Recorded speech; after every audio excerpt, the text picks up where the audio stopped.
From security to education, Cabinet Secretary Ezekiel Machogu has said the decision to domicile junior secondary students at primary level is permanent.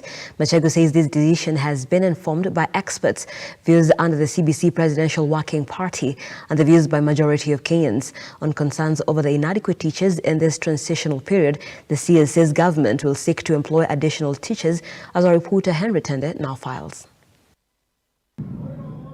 Appearing before the National Assembly to field questions from the lawmakers, Education Cabinet Secretary Ezekiel Machogu now says a decision to domicile junior secondary students at primary level is permanent as the government seeks smooth implementation of the CBC program. The decision to domicile junior secondary school in primary schools is not a temporary arrangement, Mr. Speaker.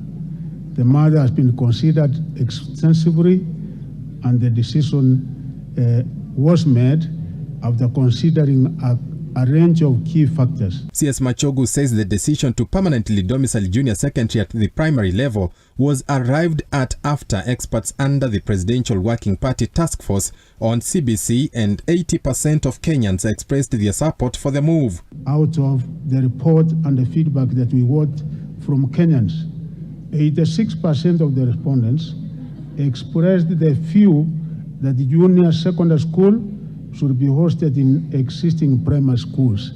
86. Only 11% advocated for hosting the junior primary schools in the existing secondary.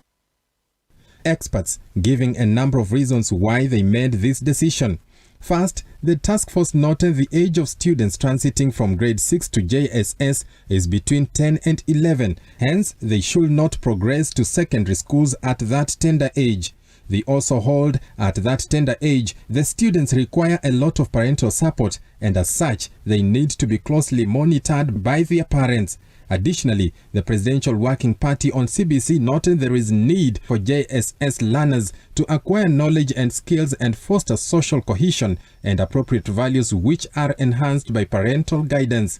Lastly, there was consensus that for JSS learners to operate optimally, they require an environment that will provide psycho-emotional development and support at that tender age. CS Machogu revealing the additional classes that had been constructed to accommodate junior secondary students at high school level by the previous administration will now be used to address shortage of classrooms due to 100% transition program by the government. These classrooms are currently being used to reduce the ever-growing congestion in our secondary schools.